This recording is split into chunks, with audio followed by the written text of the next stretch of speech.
Bueno, nos vamos con otro problemita de onda electromagnética, ¿de acuerdo? Problema de onda electromagnética teórico, porque aquí todo lo que me dicen no me dicen datos, sino que me dicen letras. Dice, un campo electromagnético está escrito por las ecuaciones. Tenemos una ecuación del campo eléctrico y otra ecuación para el campo magnético. El campo eléctrico tiene unas componentes X, Y y Z. Y el campo magnético tiene unas componentes Bx, Bi y Bz. Como podéis comprobar, esto vale 0, esto de aquí vale 0, ¿vale? La única componente que tenemos es el campo magnético, o sea, el campo eléctrico en la componente cartesiana Y. Quiere decir que el campo magnético va a oscilar en el plano del papel. Aquí tenemos que este vale 0, que este vale 0 también, y este sí que tiene un valor, es decir, que el campo magnético va a oscilar perpendicular al papel, y ambos van a hacer la onda electromagnética.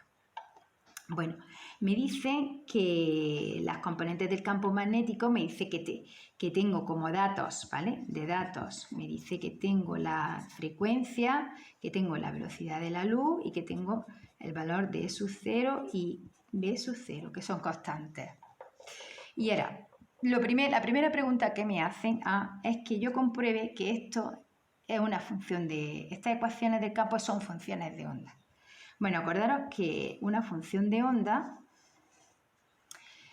tenía esta ecuación, fx de t, o sea, teníamos aquí que la elongación era igual a A por el seno, esto podía ser seno o bien podía ser coseno, de omega por t menos kx más un ángulo, que este ángulo bien podía ser 0. Este ángulo era 0 siempre y cuando le dábamos valor 0, en el instante inicial en el que x vale 0 y t vale 0, pues el ángulo es 0. Entonces en eso no hay desfase ninguno, no empezaría la onda en elongación igual a 0.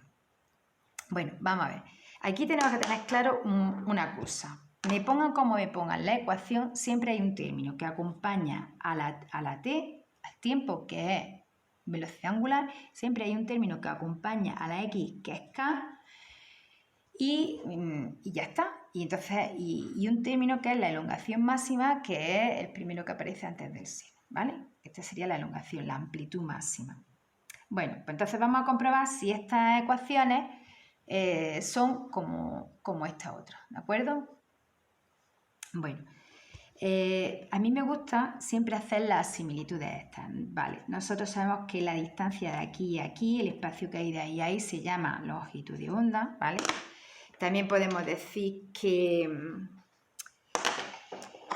el tiempo que tarda la onda en llegar desde este punto a este se llama periodo, ¿vale? Y también podemos decir que el ángulo que recorre desde este punto a este, el ángulo serían de 2pi radianes. Toda esa información tenemos de una cresta a otra, o bien de un valle a otro, o de dos puntos que estén, que hagan una oscilación completa, ¿vale? Una oscilación completa, la distancia en la longitud de onda, el tiempo que tarda en hacer es un periodo y eso.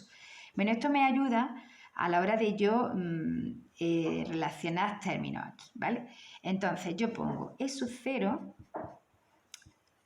o sea, E sub i, la componente E sub i es igual a lo que me dice el problema, ¿vale? Estoy copiando lo que me dice el problema, es igual a E sub 0 por el seno de 2pi por f por x partido de c menos t. Bueno, esto para hacerlo un poquillo más, se me está acabando el rotulado para hacerlo un poquito más parecido a lo que tenemos arriba, pues voy a hacer las multiplicaciones. Así, E sub 0 por el seno, esto lo voy a pasar aquí multiplicando, de 2pi por f partido de cx menos 2pi por f por t. Lo único que he hecho es multiplicar esto, ¿vale? para que esto sea una función de onda, este término, que es el que acompaña a la x, tiene que ser ¿cuál? Pues tiene que ser, lógicamente, k. Esto tiene que ser k. Y este término, que es el que acompaña a la t, pues va a ser omega, ¿vale? Velocidad angular. Ahora vamos a comprobar que realmente eso es lo que estamos diciendo. Vamos a comprobar que esto es omega y que esto es lo otro, ¿vale? Bueno, hemos dicho, en una onda electromagnética, si nos acordamos de nuestra ecuacioncilla, es velocidad, en este caso la velocidad la ponemos como c, es igual a espacio partido por tiempo, ¿vale? Entonces, podríamos decir que c, ¿cuánto vale c? Pues c, pues vamos a ponerlo ahí. Entonces, aquí pondríamos que 2pi por f partido de c. Para esto partido de c tendríamos que poner aquí lambda y aquí el periodo, ¿no? Vamos a ponerlo esto con tiempo. Vamos a poner esto con tiempo mejor. C es igual a lambda por la frecuencia, ¿vale? Como la frecuencia es la inversa del periodo, pues podemos poner esta expresión también, que nos viene mejor. Entonces, donde pone C, pongo que C vale esto, ¿vale? De tal manera que esto se va con esto y que me queda 2pi partido por lambda, efectivamente, ¿qué término era ese? 2pi partido por lambda es K, número de onda, ¿de acuerdo? Luego sí que... Y ahora vamos a ver qué es esto. Pues nosotros decíamos que la velocidad angular, como su nombre indica, la velocidad es el ángulo que se recorre en un determinado tiempo. El ángulo que se recorre en un determinado tiempo, ¿qué ángulo se recorre? Pues cuando se recorren 2pi radianes, tardamos un tiempo de un periodo. Cosa que también podemos decir que es lo mismo, porque sabemos que el periodo es la inversa de frecuencia, que esto es lo mismo que esto. Luego, esto está clarísimo que es esto. Luego, ¿esta ecuación es una ecuación de onda? Pues por supuesto que sí, ¿vale? Porque este término es velocidad angular y este término es número de onda y este término es velocidad angular. Luego, sí. Claro que sí, comprobad que las ecuaciones de campo son funciones de onda, sí que lo son, ¿de acuerdo? Aquí tendríamos, esto sería la amplitud máxima, esto sería la velocidad angular de la onda y esto sería, el número de onda y esto sería la velocidad angular, ¿vale? La fase, es decir, el de fase inicial es 0 y ya está, sí que cumple que eso. Vamos a seguir con las preguntas. Dice calcular la longitud de onda y la amplitud del campo eléctrico y del campo magnético. Bueno, pues ¿cómo calculamos? Me están pidiendo la longitud de onda, me están pidiendo la amplitud y me están pidiendo el campo magnético. O sea, me están pidiendo la longitud de onda y la amplitud de ambos. Bueno, pues la amplitud en estos casos, ¿cuál va a ser la amplitud? Pues la amplitud del campo eléctrico pues va a ser E sub 0. Lo habíamos visto aquí en la ecuación, ¿vale? La ecuación se ve que esta componente de aquí es la amplitud. Pues la amplitud, en este caso, en el campo este es E sub 0 y en el otro B sub 0, que eran las magnitudes que me estaban dando inicialmente. Me estaban dando E sub 0 y B sub 0, que son datos que me está dando el problema, aunque son en forma de letra, pero da igual. Y para calcular la longitud de onda, pues como hemos dicho antes, hemos dicho que velocidad es igual a espacio partido por tiempo, o otra forma es igual a la longitud de onda por la frecuencia.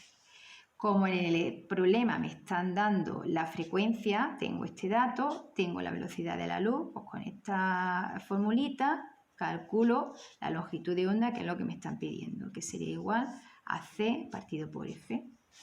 Ya está. Demostrar que ambos campos son perpendiculares. Pues son perpendiculares porque, vamos, nada más que echarle un vistazo a las ecuaciones de onda, uno vemos que está oscilando en el eje, este está oscilando en el eje Y, ¿vale? Porque solamente tiene componente Y, y este está oscilando en el eje Z. Luego el dibujo pues sería como ese que ya os he hecho yo en otras ocasiones, ¿de acuerdo? El dibujo sería ese que he hecho en varias ocasiones, en otra ocasión, ¿vale? Tendríamos aquí el campo el campo eléctrico estaría oscilando en el eje Y y el campo magnético estaría oscilando en el perpendicular este. Este sería así, ¿vale? Entonces, claro, ambos son perpendiculares. El eje Y y el eje Z son perpendiculares. Y demostrar que algo son perpendiculares y comprobar que están en fase. Porque, vamos a ver, ¿qué quiere decir que dos cosas están en fase? Bueno, pues si cuando el primer punto coincide en que ambos están en cero, pues ambas ondas están en fase, ¿vale? Cuando yo tengo dos ondas en fase, quiere decir que ambas tienen los máximos y los mínimos a la vez. Estos serían dos ondas en fase, no tienen por qué tener la misma amplitud, esta puede ser con menos amplitud o con menos, esto sería en fase. Sin embargo, si cuando esta empieza, esta por ejemplo, otra onda que no estuviera en fase sería, esta sería una onda y estas dos ondas hemos dicho que están en fase, ¿no? Fijaros que coinciden máximos con máximos y mínimos con mínimos. No tienen por qué tener la misma amplitud, pero sí que tienen que tener la misma longitud de onda y tienen que tener la misma frecuencia, ¿no? Entonces, imaginaros una que no esté en fase. Pues si cuando estamos en el punto cero, en vez de empezar de aquí, empieza de un máximo, pues esto sería así, iría haciendo así.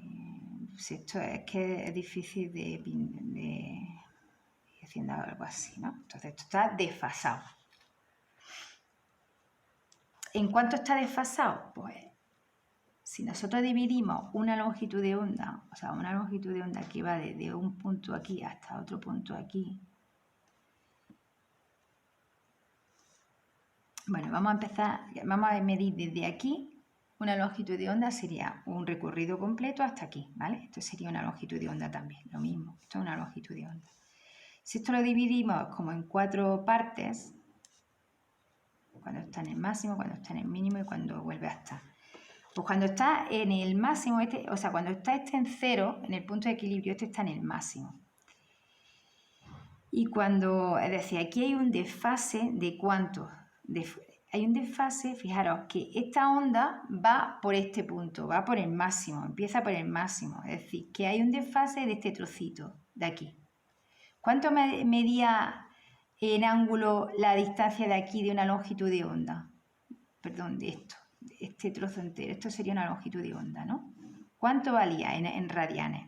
Pues esto sería una oscilación completa, son 2pi, ¿vale? Esto sería una oscilación completa. Esto mide lo mismo que de una cresta a otra, esto es exactamente lo mismo, esto es de un punto que está en el eje de equilibrio y otra vez vuelve al eje de equilibrio, dos puntos que están en el mismo estado de vibración. Entonces, esto serían 2pi, luego este punto, cuando este empieza, es como si estuviera en este punto. Luego el desfase entre ambas, pues sería como si esto lo dividimos en 4 partes, ¿vale? Los 2pi, lo dividimos en 4 partes, si dividimos 2pi en 4 partes, pues esto serían pi medio. Es decir, por ejemplo, esta onda estaría pi medio desfasada con respecto a esta, ¿vale? Eso es lo que significa el término desfase. Quiere decir que esta empieza en cero y esta empieza en un máximo. Hay un desfase entre una y otra. Bueno, ¿están en fase? Pues claro que están en fase. ¿Por qué? Porque si os fijáis en esta onda, cuando x y t vale 0, el valor de E es 0. Y aquí, cuando x y t vale 0, el valor de p es 0. Quiere decir que ambas partes, cuando el valor es 0, x y t vale 0, pues las dos parten del mismo sitio. Con lo cual están en fase, como las de arriba, ¿de acuerdo? Bueno, otra cosilla. ¿Cuál es la dirección de propagación del campo electromagnético? ¿Cuál es la dirección de propagación? Pues la dirección de propagación, estamos hablando de cuál va a ser la dirección. Si esto vibra en dirección Y y esto vibra en dirección, varía en dirección Z, ¿cuál va a ser? Ambas son perpendiculares. ¿Y cuál es la dirección de propagación? Pues perpendicular a ambos campos. Perpendicular a ambos campos vibra, o sea, la dirección de propagación de la onda electromagnética es la dirección X. y ahora representa en un sistema tridimensional con ejes cartesianos, pues sería esto, ¿de acuerdo? Bueno, pues con esto ya resolvemos este problemilla.